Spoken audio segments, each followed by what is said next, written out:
When it comes to setting healthy relationships and boundaries, open and honest communication is number one and is key. I think knowing what you want from a relationship and being able to say that is absolutely paramount, and it's okay to say, here are my boundaries, here's what I'm willing to do, here's what I'm willing not to do, here's what I'm looking for, here's how I want to communicate, here's how often I want to spend time with one another. But I think having those healthy boundaries really sets a relationship up for success. I think the way we talk about boundaries sometimes makes them seem very rigid and almost like, this actual physical barrier in a relationship, and I think that can sometimes make them seem scary or almost like adversarial. I think boundaries, one, are about it's about the relationship, but it's also about the person who's naming them first creating a space to identify their own boundaries, right? So it really would have to start with, from an individual standpoint of what are my needs, what are my experiences, what are my triggers, what are my values, what are my morals, right? All those things kind of go into what are my boundaries.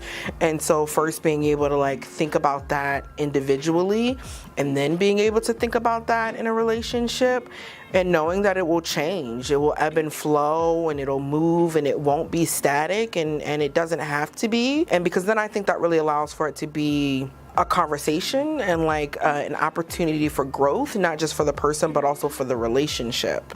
I would define healthy boundaries within a relationship.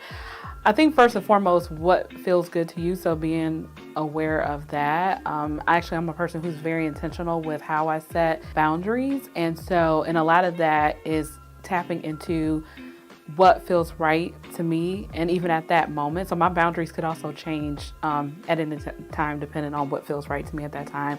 So I think it's starting with self-awareness and knowing what your needs are, what feels good to you. And then I think from there, that's how you're able to communicate with others that you may be in a relationship with, whether it's personal or working relationship. You're able to communicate what those boundaries are and what you need from the people that you're involved with. So I think that's how you know what your boundaries need to be, and then that's how you also can communicate those boundaries with others.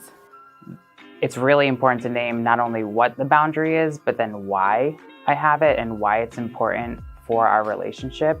And for me, ultimately, it's something that I need in order to be able to show up as fully as who I am in a way that then allows for the relationship to be effective, life-giving, productive. So I think, it's not only important to be able to know what those boundaries are, but then to be able to talk about it with that person. And I think people are much more willing to accommodate those boundaries if they understand the reasoning behind them. And so I think oftentimes it's easy to leave out the reasoning behind and the importance of it. But I think that's what allows people to really understand, accept, and then appreciate and accommodate for those boundaries. I would emphasize that piece that you can always change your mind in boundaries. You have the right to do that. And I think too, that rigidity piece, it's not always the truth, because it only helps the relationship. You can only improve the relationship by having healthy boundaries. And the more clear and direct you are about it, I think the more likely it'll be well received. And we also can't control the reaction of others, but setting the boundaries can, like I said, only improve the relationship. It makes us feel more fluid in our friendships, relationships, family members. I think that's an important piece too, that even though a lot of people think family is always family, well, that's the case. You can have geographical boundaries, you can have verbalized boundaries, and that's okay. That's your right to do so.